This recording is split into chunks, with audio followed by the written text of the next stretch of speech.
القائد الأممي عبد الله أوجلان، الشهداء هم قادتنا المعنويون. والشعبي من بطش هؤلاء القوات الظلامية.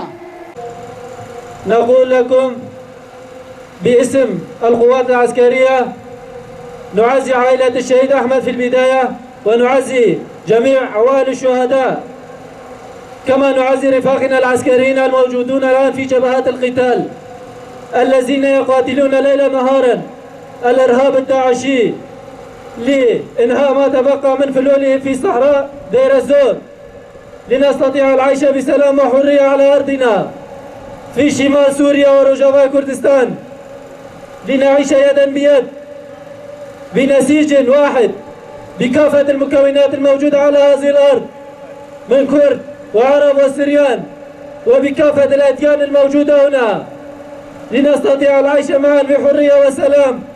باسم الجميع، باسم عوائل الشهداء، باسمي وباسم مجلس ناحية الكوشر وناحية ومجلس قريفاتي ومجلس خربة البير وكل كوميناتنا، أول شيء نعزي عائلة الشهيد ونحييهم، وطبعا احنا مبسوطين جدا، الله يرحمهم الجميع الشهداء لأنهم انضموا إلى قافلة الشهداء. شبل ولا شيرنا شهيد